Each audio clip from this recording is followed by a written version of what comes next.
दोस्तों नमस्कार। आप देख रहे हैं सत्य हुंकार में आपके साथ सत्यपाल।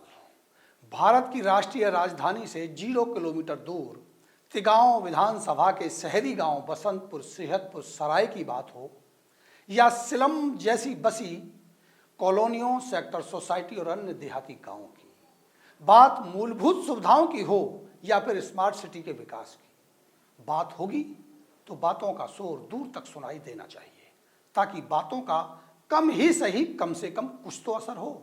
क्योंकि ये बातें हमारी खुद की नहीं, ये बातें हैं जनहित की, ये बातें हैं समाज के सरोकार की, ये बातें हैं हमारे और आपके बच्चे के भविष्य के आकार की।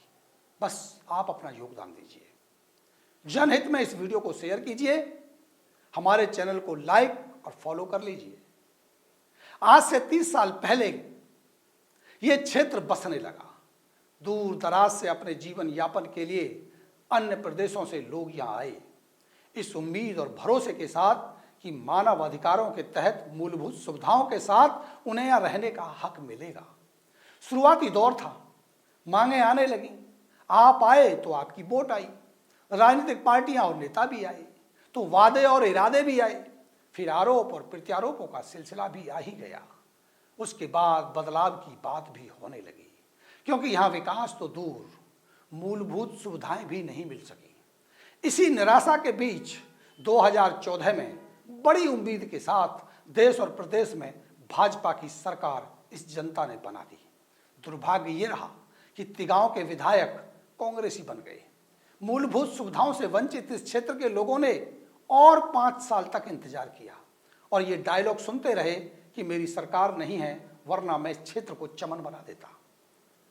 लेकिन जनता ने 2019 में पार्षद, मेयर, विधायक, मुख्यमंत्री, सांसद और प्रधानमंत्री सबके सब भाजपा को दे दिए, इस उम्मीद और भरोसे में कि विकास नहीं तो कम से कम मूलभूत सुविधाएं तो मिल सकेंगी, कम से कम इन कॉलोनियों में बन रहे इस नर्क से मुक्ति तो मिलेगी। आज हरियाणा में भाजपा की सरकार बने करीब 3750 दिन, तिगांव विधानसभा में भाजपा के विधायक को बने हुए 1925 दिन हो गए हैं। क्षेत्र को बसे तो 30 साल हो ही चले हैं, अभी तक मूलभूत सुविधाएं भी नहीं मिली हैं। कहने के लिए तो विकास की बहार है, नेताओं का विकास अपरंपार है। कोई पार्षद से भारत सरकार का मंत्री बन गया तो कोई प्रदेश सरकार में राज्य मंत्री, लेकिन हमारी मूलभूत सुविधाओं का क्या हुआ? कहने के लिए तो काम ही काम हुआ। कई बार सड़कों पर टाइलिंग का काम हुआ, नए नए पुलों का निर्माण हुआ, लेकिन आवाजाही सुगम नहीं हो सकी। अमृत योजना लाई गई, काम भी चल रहा है, जो चलते ही जा रहा है उसकी आखिरी तारीख का किसी को पता नहीं है। लेकिन सीवर की निकासी हुई नहीं, मल मूत्र का गंदा पानी सड़कों पर फैल रहा है, नर्क जैसे हालात बने हुए हैं, कॉलोनियों से निकलना दुभर हो गया है, बदबूदार हवा का आलम है, चारों तरफ जहां देखे गंदगी ही और गंदगी है। आप देख सकते हैं मेरे साथ जो चित्र आप देख रहे हैं, ये इसी क्षेत्र की कॉलोनियों के चित्र हैं। लेकिन विकास गति पर है, मूलभूत सुविधाओं को छोड़ करके विकास गति पर है। आपके आसपास सीवर के पानी के तालाब बने हैं, उनकी निकासी पर कोई बात नहीं हो रही है, उनके प्रपोजल नहीं है। पीने के पानी की बात तो करना ही बेमानी है। शिक्षा स्वास्थ्य पर चर्चा भी मत कीजिए, सुरक्षा पर बात की तो आपके ऊपर एफआईआर दर्ज हो सकती है। आप अपनी शिकायत लेकर थाने में जाएंगे, आपको उसकी रिसीविंग की कॉपी भी नहीं मिलेगी, और आप अगर अपनी शिकायत लेकर जाएंगे तो आपसे ही पूछा जाएगा, आपको ही सवालों के कटघरे में खड़ा किया जाएगा। वोटों का आतंक है।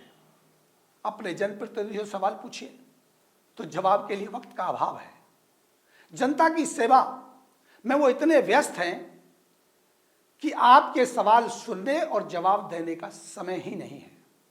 समस्या समाधान के दरबार लगे हैं, भीड़ जुटी है, लगातार लोगों का काफिला उनके दफ्तरों पर जमघट लगा रहा है।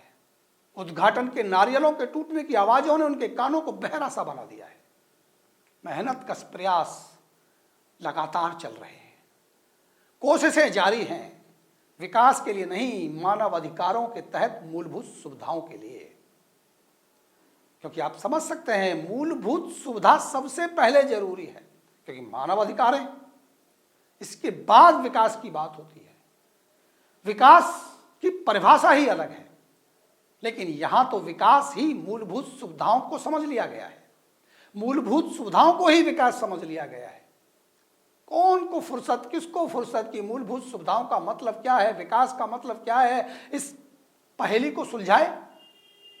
विकास होगा, विकास होगा, विकास होगा, अब की नहीं तो जब की होगा, जब की नहीं तो अब की होगा। भाजपा की तीसरी सरकार के 100 दिन पूरे होने के बहाने हमने कोशिश की कि कम से कम पूछ ही लें कि ये मूलभूत सुविधाएं कब तक मिल सकती हैं, थोड़ा दिल को तसल्ली तो मिले। लेकिन आपकी मूलभूत सुविधाओं के समाधान में आपके नेता इतने व्यस्त हैं कि ये बता पाने की भी फुर्सत नहीं है। तब हमने सोचा कि चलो हम और आप मिलकर के बात कर लें और कुछ बुनियादी सवाल जो हम जानना चाहते हैं, जो आप जानना चाहते हैं, वीडियो के माध्यम से पूछ लेते हैं। जो प्रयास नेताजी ने कराए हैं उनके लिए भी तहे दिल से उनका धन्यवाद कर देंगे। मुझे पता है कि आप जानना चाहते हैं कि अमृत योजना के तहत 2018 से डाली जा रही सीवर लाइन और पानी की लाइन कब तक चालू हो पाएगी। खबरें तो ये हैं कि अभी अमृत योजना का पहला भाग खत्म हो गया है, अब अमृत 2 लाई जाएगी, फाइलें बनेंगी, बजट आएगा, तब एक दूसरा पड़ाव शुरू होगा। तब तक पहले डाली गई लाइनें चोक हो चुकी है, बंद और बर्बाद हो चुकी होंगी, क्योंकि ये पहले भी हो चुका है। पहले भी एक लाइन डाली गई थी, जमीन में दफन हो गई। दूसरे सबसे अहम सवाल, पानी की निकासी के लिए नाली नाले की योजना कब लाई जाएगी, कब आपकी गलियों में नाली बनाई जाएगी, कब आपकी गलियों का पानी नालियों के माध्यम से निकालने पर बात होगी। तीसरा सबसे बड़ा सवाल, पीने के पानी की व्यवस्था पर कब काम शुरू होगा। चौथा सवाल ये कि सरकारी शिक्षा और सरकारी स्वास्थ्य कब तक मिलेगा। क्या आपके वार्ड में एक डिस्पेंसरी कब बनेगी। पांचवा सबसे बड़ा सवाल, आवारागर्द गुंडागर्दी, अवैध तरीके से प्लॉटों को कब्जाना, गरीब और कमजोर बेसहारा लोगों को धमकाना, आखिर से मुक्ति कब मिलेगी। अगर कोई बेसहारा अपनी शिकायत लेकर थाने में जाएगा तो उसे शिकायत की रिसीविंग कब मिलेगी, उसे संतोषजनक व्यवहार और जवाब कब मिलेगा। सड़कों पर अवैध कब्जे, यातायात की सुगमता का सपना कब साकार होगा। ये बात दीगर है कि करोड़ों के फंड जनता को सौगात में मिले हैं, नारियल तोड़ अभियान अपने चरम पर है, लेकिन क्या इन उद्घाटनों से मूलभूत सुविधाओं का कोई लेना देना है। अभी जो टाइलिंग का काम चल रहा है, जिस पर नारियल के नारियल तोड़े जा रहे हैं, ये वैकल्पिक व्यवस्था है, ताकि अभी खुदाई होगी, अभी आपकी रोड टूटेगी, 1 महीने बाद टूटेगी, 6 महीने बाद टूटेगी, 1 साल बाद टूटेगी, क्योंकि अभी पानी की लाइन डलेगी। अभी सीवर की लाइन को चालू कराने का काम होगा। अभी अमृत योजना 2 आएगी और ये फिर टूटेगी, फिर वही हालात होंगे। और उसके बाद कब वो योजना बनेगी कि जब स्थायी समाधान के साथ मूलभूत सुविधाओं का आगमन होगा। अब सड़कें तो बनी हैं, लेकिन क्या आवाजाही सुगम हुई। सड़कें बनने के बाद, पुल बनने के बाद भी क्या आप बिना किसी व्यवधान के अपने काम पर आ जा सकते हैं। 3-3 घंटे, 2-2 घंटे का जाम से जूझना पड़ता है। सीवर की लाइन डली है, क्या सीवर की निकासी हुई।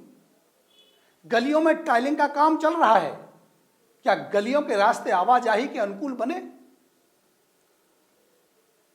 केवल और केवल मूलभूत सुविधाओं की लड़ाई 30 साल से चल रही है, और अभी तक मैं बड़ी गंभीरता से कह सकता हूं कि मूलभूत सुविधाओं के नाम पर एक भी सुविधा इस क्षेत्र की जनता को नसीब नहीं हुई है। इंतजार हो रहा है, उम्मीदें हैं, बड़ी उम्मीदें हैं। अब वीडियो के अंत में सबसे बड़ा सवाल यही कि विकास की बात करें या मूलभूत सुविधाओं की। मूलभूत सुविधाओं और विकास की परिभाषा क्या है, इस पर हम अगले वीडियो में चर्चा करेंगे। अभी निगम चुनावों के लिए नए नए नेताओं के निर्माण पर काम चल रहा है। ऐसे ऐसे नेता विकास का वादा कर रहे हैं जिन्हें यह पता ही नहीं है कि विकास क्या है, मूलभूत सुविधाएं क्या हैं, पार्षद के कर्तव्य क्या हैं, पार्षद बनने में उनको किस तरह के मुद्दों पर बात करनी है। लेकिन नहीं, टिकट लेंगे, पार्षद बनेंगे। पार्षद को क्या मिलता है, पार्षद क्या समाज को देता है, इस पर चर्चा करने के लिए कोई तैयार नहीं है। सिर्फ दौड़ चल रही है। अब उन पर हम बात करेंगे आने वाले अगले वीडियोज में। और 5 अहम सवालों के जवाब के इंतजार के साथ, क्योंकि समय का अभाव है नेताओं के पास, हो सकता है मेरे इन 5 सवालों के जवाब वो दें सार्थक तरीके से, तथ्यात्मक तरीके से। वो बता पाएंगे क्या? आप अगले वीडियो का इंतजार कीजिए। हम अगली कड़ी में आपसे फिर मिलेंगे इन्हीं बुनियादी सवालों के साथ, इन्हीं मूलभूत सुविधाओं की मांग के साथ, और सवाल पूछेंगे और आपकी आवाज भी उठाएंगे, आपके दर्द को सरकार तक ले जाएंगे। हम माध्यम बनेंगे सरकार की योजनाओं को आप तक सकारात्मक रूप से पहुंचाने पर और आपकी समस्याओं को सरकार को अवगत कराने तक। बस आपका साथ चाहिए। वीडियो शेयर कर दीजिए। फिर मिलता हूं। नमस्कार।